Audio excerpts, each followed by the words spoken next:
This was just one of the strangest days of my career.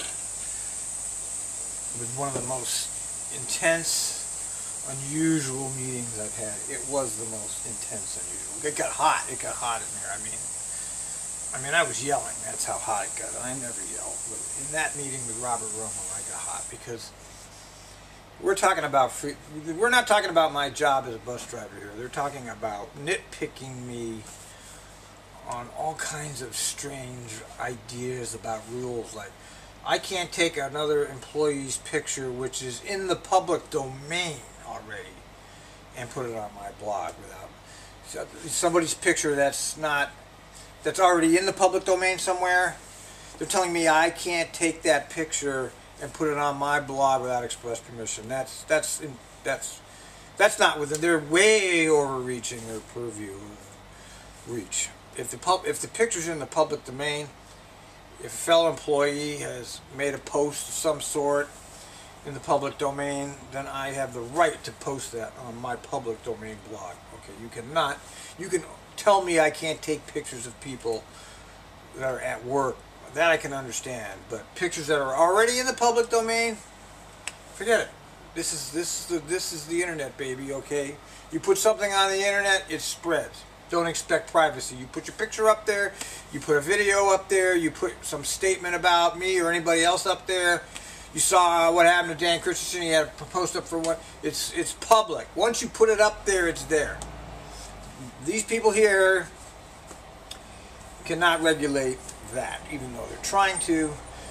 And they're like, oh, look at these videos. There's people walking by. You didn't ask for their permission. And really, they're gone overboard. And me and Jeff, it's just harassment. It's just basically harassment. It's harassment. It's harassment for harassment's sake, and it's very obvious because there's nothing there. There's nothing there. And I honestly didn't. You know, they're pulling out their letter and saying, look, you took a. You know, when I left that meeting, okay, the first meeting with Lyle, let me explain this. Okay, it was about my on-the-job performance. Okay, it was about my on-the-job performance. And I went to a training class, a whole training class, where the emphasis was my on-the-job performance. There was no mention, no talk of my off-the-job performance. The only talk and the only mention was filming employees off the job, that I wasn't going to be able to do that anymore. And the specific incident that was mentioned was when I went into the Center Street garage. Okay, nobody, and I've been taping my trips on transit in Portland right along without a mention, so all of a sudden it's a thing. So I'm really starting to wonder whether this Marcus Griffith guy is a mole. He's got a mole in here is what it is. Okay, somebody in this company is giving him information. And we're going to find out, Jeff Ackerson, you know, we've asked for the source of it, because nobody's actually made a complaint. Nobody that's actually been in any of my videos or anything that have appeared have actually made any complaints. So there's no complaint.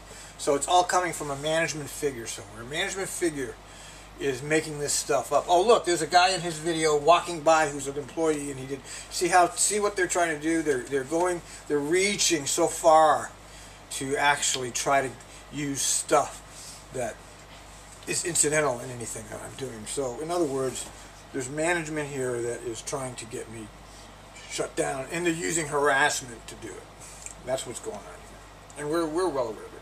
So when we pinpoint the management figure, we will file a HR retaliation complaint and harassment complaint, because I'm engaging in a lawful activity. Okay, TriMet, you don't have your rules right. They're all discombobulated. You never communicate to me clearly. You change the rules as we go. And I keep telling, I try to give Robert Romo a background here, how I used to film when I was driving. And it was okay. This keeps changing. This is not a static situation. You can't come to me 6 months later and say, look what this letter says this, but you didn't say it in the letter clearly. You made some elusive ideas about things. The management keeps changing. They keep wanting me to give up my rights just because I work here. They're trying to shut me up. They don't like those those ATU videos because they make TriMet look bad. And TriMet looks bad because they are bad. Look at what they're doing to me. It's all uncalled for. It's all incredibly petty. So when we find out, we don't know who the source of this is coming from up top. It's not Robert Romo. He's being instructed to do these things, and so he's carrying out his investigation. And it's funny how I'm the one on the hot seat when the woman who's got pictures of me all over the internet is being the stalker. Nothing to her, huh? It's interesting.